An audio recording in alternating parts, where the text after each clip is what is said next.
If you understand the concept of God, you will understand the religion. Let's first analyze the concept of God in Hinduism. If you ask a common Hindu, who's a layman, that how many gods are there? Some may say 3, some may say 100, some may say 1,000, while others may say 33 crores, 330 million. But if you ask a learned person who's well-versed with the Hindu scriptures, he will tell you that the Hindus should actually worship only one God, and they should believe only in one God. But the common Hindu, he believes in a philosophy known as pantheism. What the common Hindu says, that everything is God. The tree is God, the sun is God, the moon is God, the monkey is God, the human being is God, the snake is God. What we Muslims say, that everything is God's, G-O-D with apostrophe S. Everything belongs to God. The tree belongs to God, the sun belongs to God, the moon belongs to God, the monkey belongs to God, the human being belongs to God, the snake belongs to God.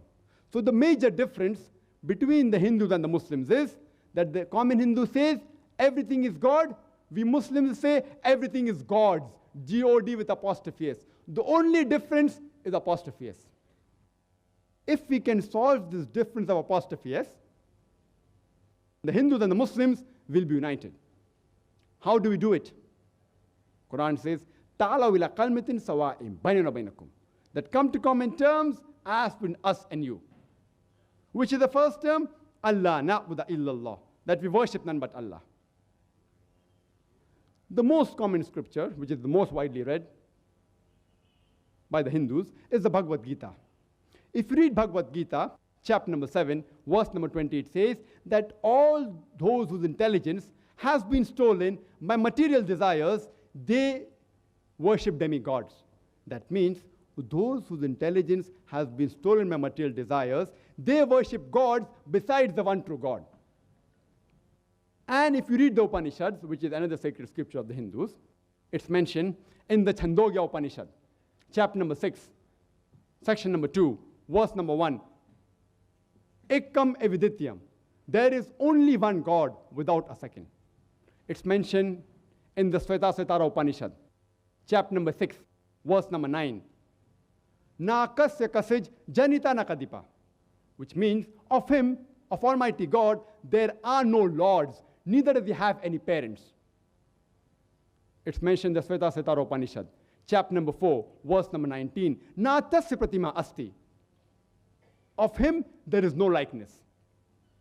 It's mentioned in the Svetasvatara Upanishad, chapter number 4, verse number 20, that he has got no form. No one can see him with the eyes. Among the scriptures of the Hindus, the most sacred are the Vedas. There are basically 4 Vedas: the Rig Veda, the Yajur Veda, the Sam Veda, and the Atharva Veda. If you read the Yajur Veda, it's mentioned in chapter number 32, verse number 3. Natasya pratima asti. Of him, there is no image. Almighty God has got no images. It's mentioned in the Yajur Veda, chapter number 40, verse number 8, that Almighty God is bodiless and pure. And the next verse of Yajur Veda, chapter number 40, verse number 9 says that Andhatma pavishanti ya asambhuti mupaste, that they are entering darkness, those who worship the asambhuti. Asambhuti means the natural things like air, water, fire. And the verse continues, they are entering more in darkness, those who worship the sambhuti. Sambhuti are the created things like chair, table, idols, etc. Who says that? Yajur Veda, chapter number 40, verse number 9. Further, if you read, it's mentioned in the Atharva Veda, chapter number 20, hymn number 58, verse number 3. Dev Mahaosi, verily great is Almighty God. Amongst the Vedas, the most sacred is the Rig Veda. It's mentioned in Rig Veda, book number 1, hymn number 164, verse number 46, that sages and saintly people call Almighty God by various names. And if you read Rig Veda, book number 2, hymn number 1, there are various attributes given to Almighty God. One amongst them It's mentioned in Rig Veda, book number 2, hymn number 1, verse number 3, Brahma. If you translate Brahma into English, one of its meaning is the creator.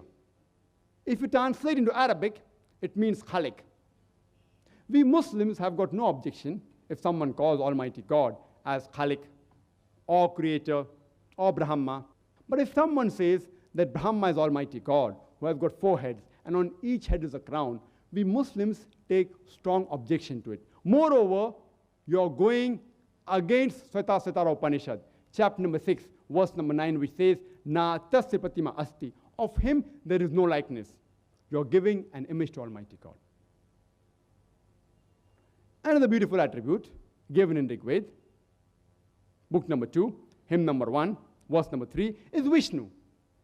If you translate Vishnu into English, one of its meaning is the sustainer, the cherisher. If you translate into Arabic, it means Rabb. We Muslims have got no objection if someone calls Almighty God as Rabb, or sustainer, or cherisher, or Vishnu. But if someone says that Vishnu is Almighty God, who has got 4 hands, and one of his hands is the chakra, the discus, and one of his hands is the lotus, we Muslims take strong objection to it. Moreover, you're giving an image to Almighty God. You're going against Yajurved, chapter number 32, verse number 3, which says, Na tasya pratima asti. Of him, there is no image. It's mentioned in Rig Veda, volume number 8, chapter number 1, verse number 1. Ma chidanyadi sansad. All praises are due to him alone. Worship him alone.